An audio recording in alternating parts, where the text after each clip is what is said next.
Welcome to another video from Harmony Vision Optometry and Vision Therapy Clinic based on the Gold Coast.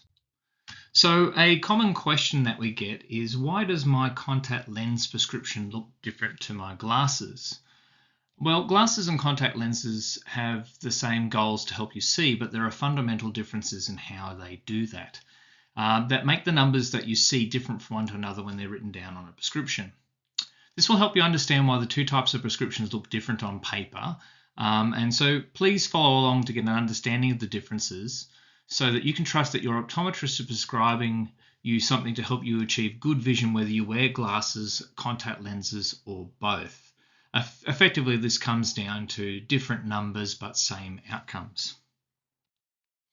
So let's take a high minus example. So this is a spectacle lens prescription of minus 6.5 diopters sphere for each eye. This is what we call a high myopia or high short-sightedness prescription. Now, what you might see is if this was your prescription and then you are fitted with contact lenses, we see that the number is written differently as -6, and some people question why is the number different, and they get worried that they're not being prescribed the same thing, or they may not see clearly, or it might have some other impact on their eyes or their vision. Now, the -6 to -650 is not the only differences between a spectacle prescription and a contact lens prescription. When it comes to contact lenses, we have differences in shape and size, and these vary from lens to lens. They vary between brands, and they vary between different lens materials. So the -6 in this instance is not just the only thing we look at when we want to prescribe a contact lens. The shape, the diameter, the brand, and the lens material and how they interact with your eye are all important part of contact lens prescription. So it becomes a little bit more complex than what we sort of might see with when we're prescribing glasses. So let's concentrate on just these numbers alone, because these are the figures that most people will get concerned about. So if we have a look at a pair of glasses that sit in front of your eye, we have a thing called vertex distance, and effectively this is the green lines that you see there at that back curve of the spectacle lens with the cornea, which is the front of the eye. And so that distance between the back of the lens and the front of the eye is called vertex distance. Now, if we prescribe you with a contact lens, that obviously sits much closer, and so that vertex distance is relatively tiny. It's almost considered to be nothing on a practical level because it's a very thin film of tears, effectively.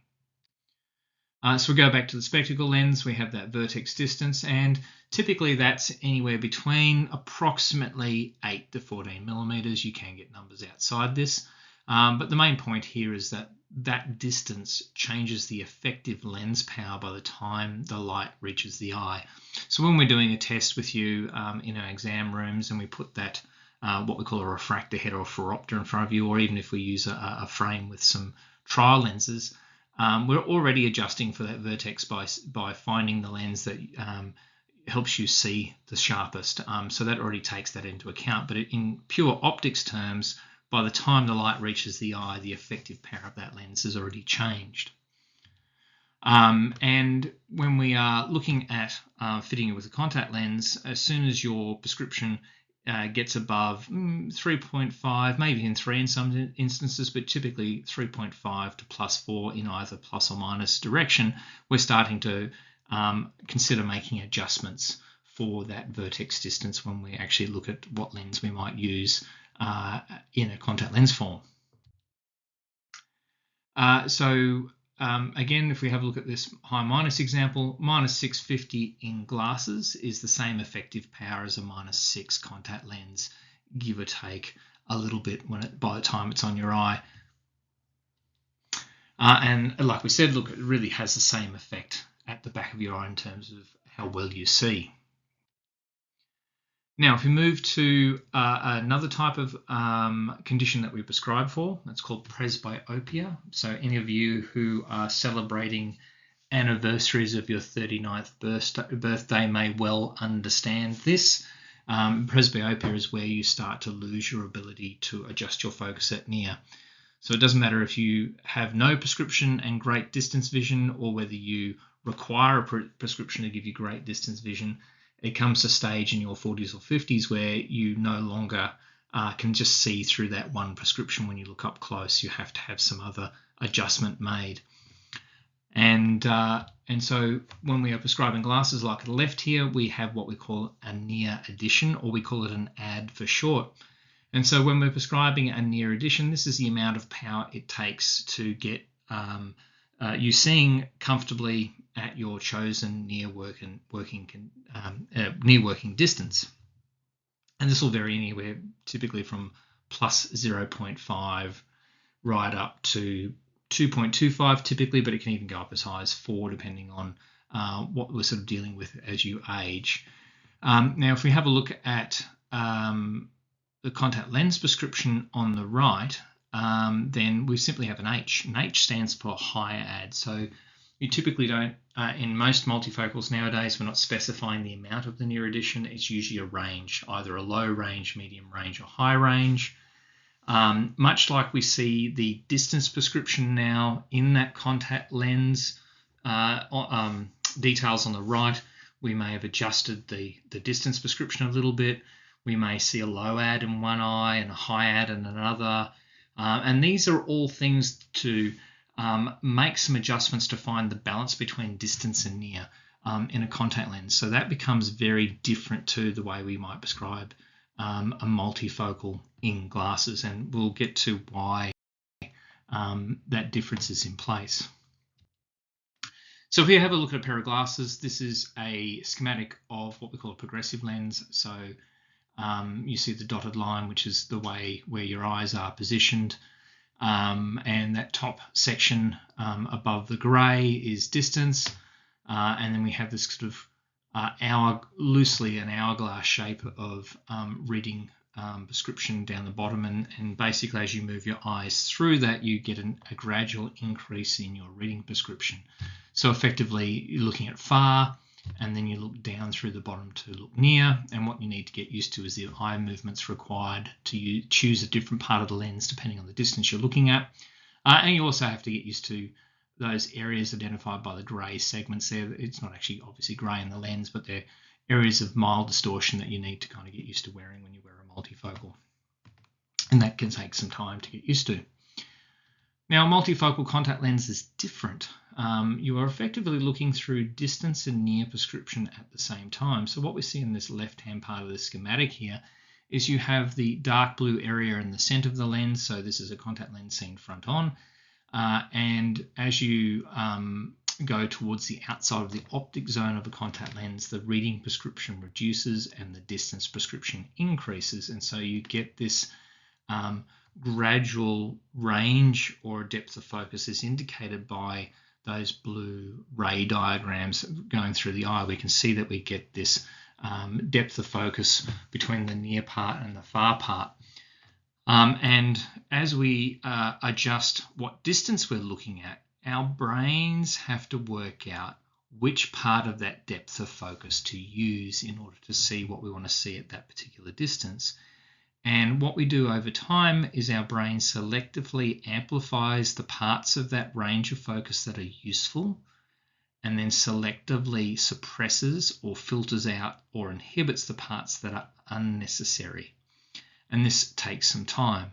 Now, we may need to choose a different depth of focus for the right eye versus the left eye as a method of trying to find the balance between distance and near for when you've got both eyes open and you're seeing. And so this is a process that takes some time and patience on both part of the optometrist and the patient in order to find the right balance for you.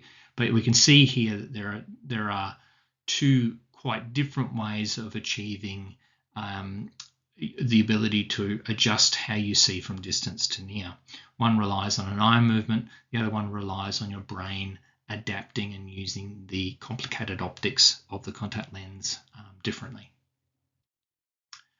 Now we can move on to what we call an astigmatism or toric example. Astigmatism is an eye condition where your eye, or the cornea in particular, is a bit more rugby ball, for those of you in Australia or New Zealand, shaped versus more soccer ball shaped.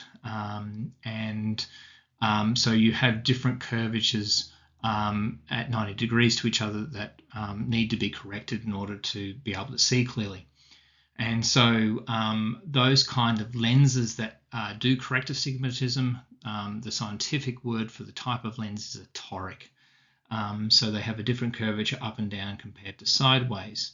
And so if we go back to our high minus example that we saw earlier, we now have these extra components called cylinder, and this makes up the astigmatismal toric part of the lens. So there's two parts here. We have the power, which is a minus 2.5 diopter cylinder, in this instance in both eyes, with the right cylinder aligned at 175 degrees and the left aligned at 5 degrees. We move to a contact lens. Sometimes those numbers might change because of the vertex distance adjustments that we talked about earlier.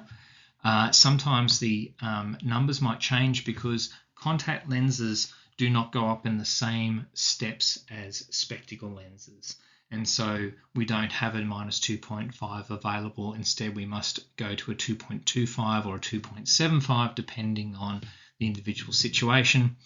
We also don't have as many axis alignments available in contact lenses. They tend to go in 10-degree steps, whereas it's infinite degree steps in from 0 to 180 in a spectacle lens. But typically, if we said that you go up in 1 degree steps is kind of the way to sort of look at it. And so we get these differences because of what's available in the lenses, because contact lenses are mass manufactured. So that if you're wearing one-day lens, you need a brand new lens every day. It's just not possible to have every single cylinder available, and nor is it really necessary. People tolerate fairly large differences in jumps in a contact lens that they don't tolerate in glasses. It's just one of those things. And there might be another reason why what we see here encircled in blue, the axis being different between a contact lens and a spectacle. And that's because with these axes, what we might need to do is prescribe, because a contact lens rotates. And so what we've got here is, we might put a lens, we might order a lens for 170, but the lens rotates in the opposite direction and lands at 180. And so we might need to compensate the contact lens prescription to cater for that rotation. So by the time the lens rotates, you're starting to sort of see clearly. And so this is why there's a bit of a fitting process involved. This is why sometimes we might need to use different brands or reorder different trials in order to find the right balance in your prescription for you in a contact lens. So it's a little bit of a process that's different to what we see in glasses. So look, this is a fairly brief and simple rundown on why does my contact lens prescription look different to my glasses. I hope you found it useful. I guess the important thing to understand is that while the numbers look different, we are really looking at the same outcome. Fundamentally, we're trying to get you to see clearly. Contact lenses and glasses behave differently at those fundamental levels. Hopefully this has helped you understand why the two types look different on paper, and hopefully you can trust what your optometrist is prescribing you to help you achieve good vision, whether you wear glasses, contact lenses, or both. And like I said, they're different numbers, but we've got the same outcome goals in mind. So if you've got any further questions, feel free to look at our website. That's harmonyvisioncare.com.au. There's our details there, so if you've got any questions, you can reach out to us.